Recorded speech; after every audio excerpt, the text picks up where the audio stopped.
지금 서로 팔고 싶어서 안달이 난 물건이 있습니다. 수수료를 2배 주겠다. 아니 나는 3배 주겠다. 제발 내 거 먼저 팔아달라. 이렇게 난리가 났는데요. 이행강제금도 이제 곧 발생이 됩니다. 매년 한 차례씩 내는데 이 이행강제금이 얼마냐면은 매매가의 10%. 이거 이렇게 그대로 가지고 있으면서 계속 이행강제금 내면서 할 수 있을까요? 이거 도대체 어떻게 된 건지 같이 한번 살펴보면 좋겠습니다. 최근 몇 년 동안 아파트 값이 계속 급격하게 올라갔잖아요. 2021년 하반기 때부터 값이 좀 떨어지긴 했지만 그 전까지는 집값이, 특히 아파트 값이 하늘 높을 줄 모르고 계속 치솟아 올랐는데요. 정부에서는 다양한 규제를 통해서 아파트 값을 억제하게 되었고요. 이 아파트를 대체할 틈새 상품들은 어떤 것이 있을까 수요자들이 눈길을 돌리기 시작했습니다. 마침 시행사나 건설사들도 이 기회를 놓치면 안 됐거든요. 이 틈새 상품을 풍선 효과처럼 수요자들이 몰리는 곳으로 찾아가기 시작했습니다. 그리고 이 물건들을 만들어서 분양을 하기 시작했죠. 그래서 많은 분들이 이 상품에 적극적으로 분양을 받고 투자를 하기 시작을 했습니다. 이 물건이 어떤 것이냐면은 아파트라고요.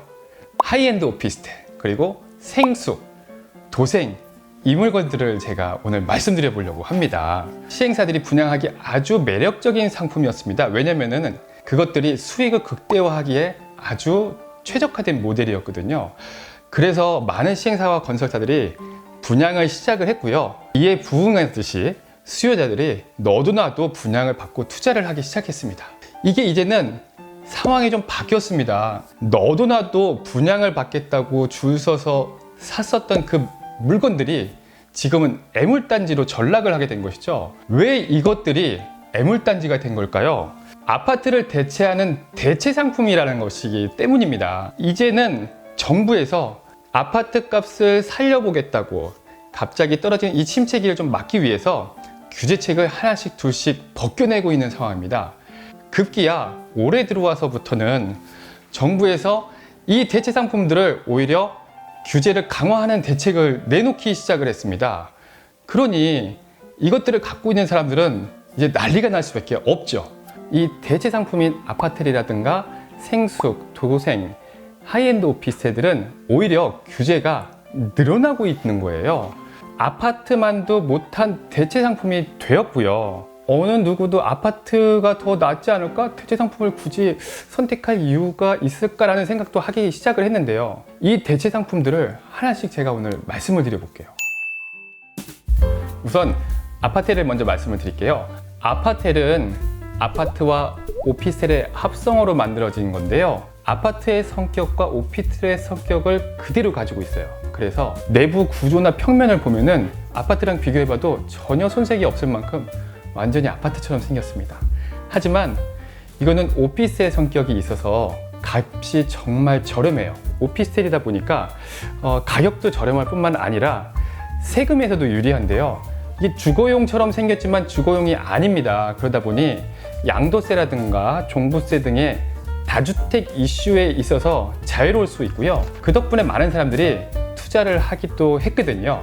정부에서는 올 1월부터 대출 규제를 강화하였는데요.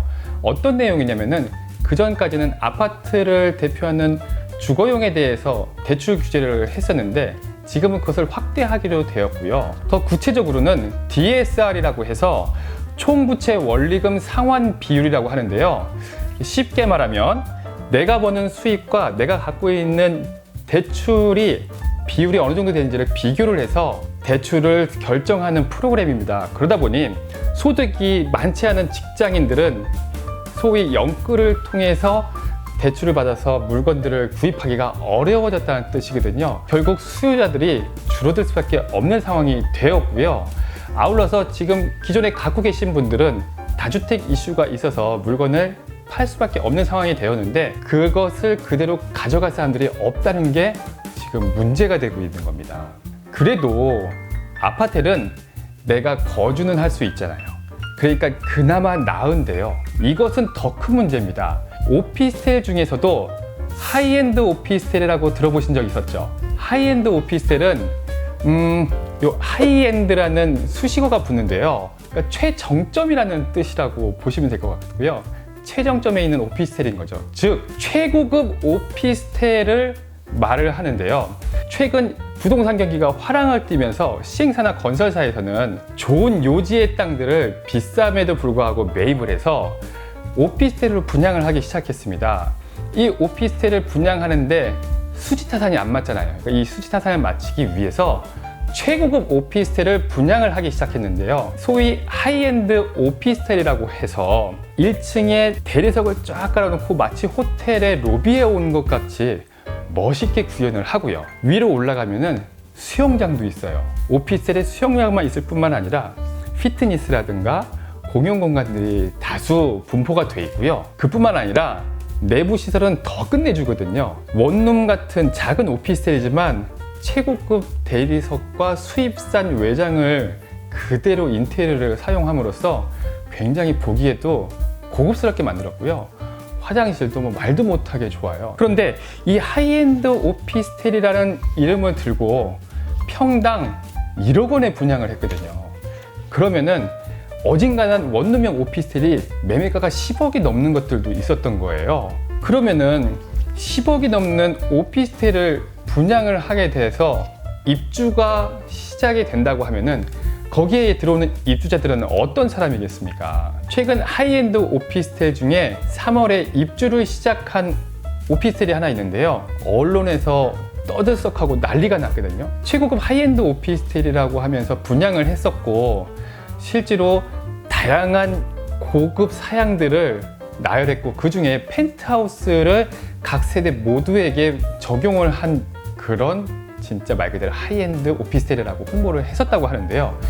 이게 완공이 돼서 입주를 시작할 때가 돼서 소유자들이 분양을 받은 분들이 안에를 들어가 봤더니 이게 무슨 일이야. 이건 펜트하우스가 아니고 거의 1.2m 높이밖에 안 되는 다락 같은 거예요. 사람 한 명이 고개를 들고 서 있기가 어려울 정도예요. 이 사진은 언론에서 이 뉴스를 다루면서 제공한 사진이었는데요. 보시면은 고개가 완전히 꺾였잖아요.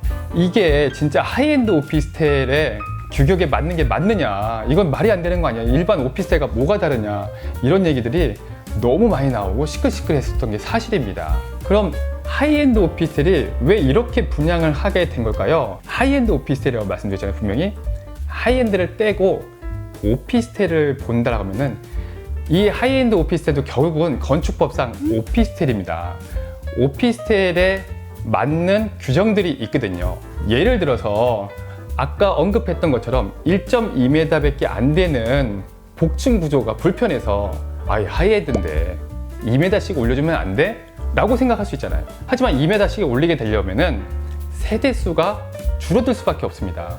세대수가 줄어든다는 것은 결국 시행사나 건설사의 분양 수익이 떨어진다는 거예요. 수익이 떨어지기 때문에 높은 수익을 거두기에는 어려워지는 거죠. 또 하나 있어요. 하이엔드 오피스텔에 입주를 하기 시작을 하면은 문제가 불거질 것으로 보이는데요. 일부 벌써 노출이 된 곳들도 있거든요. 바로 주차장입니다.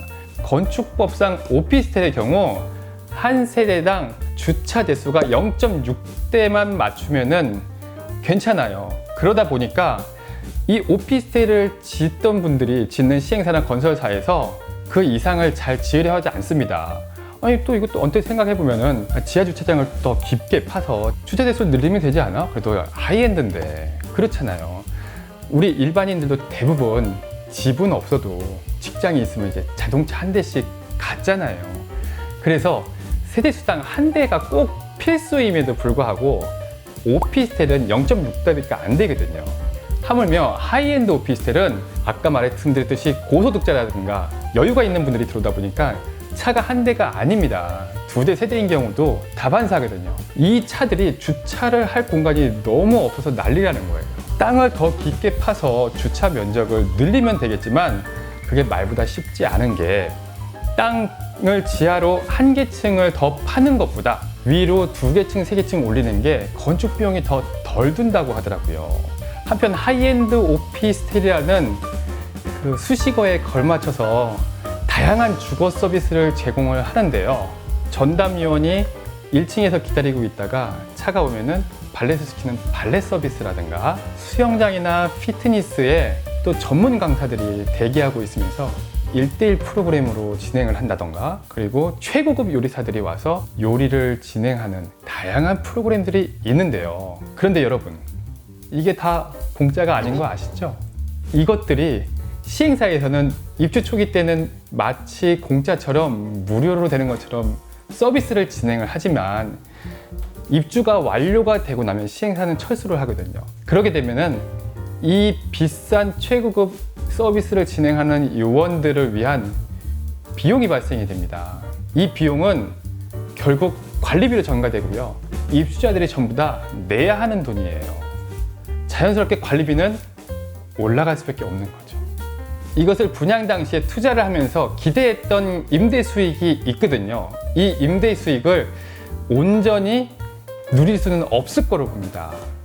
2021년에 정부에서 이런 발표를 합니다. 생활용 숙박시설은 주거용으로 사용할 수 없다라고 발표를 했어요. 마른 하늘에 날벼락 맞은 것처럼 큰일이 난 거죠. 주거용으로 그냥 쓰게 되면은 이행강제금을 발생되는데, 이행강제금이 1년에 한 번씩 나오거든요. 근데 그 금액이 얼마냐면은 시세의 10%입니다. 10%. 이런 상황을 다 알고 여러분들은 생활용 숙박시설을 사시겠습니까?